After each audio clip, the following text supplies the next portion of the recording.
श्री स्वामी समर्थ। आपण मागच्या वेळेला अध्याय श्री गुरुचरित्र सारामृत अध्याय 13वा समजून घेतला, ऐकून घेतला। आता आपण श्री गुरुचरित्र सारामृत अध्याय 14वा आज या क्षणाला समजून घेणार आहोत। श्री गणेशाय नमः। पुढे सिद्ध म्हणाले, हे नामधारका, सायनदेवाने श्री गुरूंची केलेल्या पूजेमुळे संतुष्ट होऊन नृसिंह सरस्वतींनी त्याला वरदान दिले। ते म्हणाले, तुझ्या वंशामध्ये गुरुभक्तीची अखंड परंपरा चालू राहील। तुझ्या वंशात कायम गुरुभक्त जन्माला येतील, तसेच तुझ्या सर्व पित्रांना सद्गती मिळेल असा आशीर्वाद दिला। परंतु पुढे सायनदेवावरती बिकट परिस्थिती आली। तेव्हा सायनदेवाने श्री गुरूंना विनवणी केली, मी ज्याची नोकरी करतो तो यवन अत्यंत क्रूर आहे। तो दरवर्षी ब्राह्मणाला ठार मारतो। त्यांनी मला आज त्यासाठीच बोलावले आहे। मी त्यांच्याकडे गेलो तर तो माझे निश्चित प्राण घेईल। तरी कृपया मला या संकटातून मुक्त करावे अशी मी आपणास प्रार्थना करत आहे। हे ऐकून श्रीगुरूंनी त्याच्या मस्तकावर अभयहस्त ठेवला व तू निश्चिंतपणे यवनाच्या भेटीत जावे असे सांगितले। तू परत आल्यावरच आम्ही पुढील यात्रेस निघू असे आश्वासन सुद्धा दिले। त्याप्रमाणे ब्राह्मण यवनाकडे गेला। तो यवन महाभयंकर यमासारखा होता।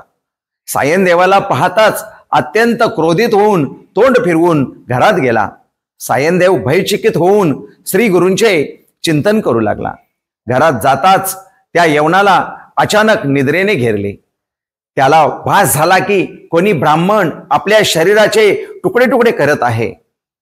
त्या भयंकर क्लेशाने यवन जागा झाला। त्याने मग सायनदेवाला न मारताच त्याच्या पाया पडून, तुला येथे कोणी बोलावले, आता लवकर परत जा असे म्हणून त्याने त्याला वस्त्रभूषणे देऊन त्याला मारण्याऐवजी त्याचा सन्मान करून त्यास निरोप दिला। सायनदेव आनंदाने लगेच आपल्या गावी वासर क्षेत्र गंगातीरी श्री गुरुचरणांचे दर्शन घेण्यासाठी गेला।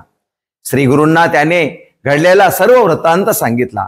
त्यानंतर श्री गुरु संतुष्ट होऊन दक्षिणेतील तीर्थक्षेत्री जाण्यास निघाले। तेव्हा सायनदेव श्री गुरूंना म्हणाले, आपली भक्तवत्सल अशी कीर्ती आहे, तेव्हा मी आपल्या सेवेत अखंड राहण्यासाठी आपल्या बरोबर येऊ इच्छितो। तेव्हा श्री गुरु त्याला म्हणाले, मला दक्षिणेत तीर्थयात्रेला जाणे काही कारणाने आवश्यक आहे। मी तुला 15 वर्षांनी पुन्हा दर्शन देईन। तेव्हा तू मला पुत्र पौत्र व स्त्रीसह भेट, चिंता करू नकोस, सुखाने संसार कर। अशा प्रकारे सायनदेवाचा निरोप घेऊन श्री गुरु वैजनाथ क्षेत्री गेले। तेथे स्वतःला कोठेही प्रकट न करता गुप्त रूपाने राहिले। नामधारक म्हणाला, महाराज, श्री गुरूंनी आपले अस्तित्व तिथे का प्रकट केले नाही? त्यांच्या शिष्यांना त्यांनी कोठे पाठवले? सिद्ध म्हणाले, सांगतो ऐक। ते पुढील अध्यायात आहे। अशा प्रकारे आपण 14वा अध्याय समजून घेतला। आपल्याला जर अशाच प्रकारचा 15वा अध्याय समजून घ्यायचा असेल तर आपण चॅनलला सबस्क्राइब करावे अशी आपणास नम्र विनंती। श्री स्वामी समर्थ शरणम मम। श्री गुरुदेव दत्त शरणम मम।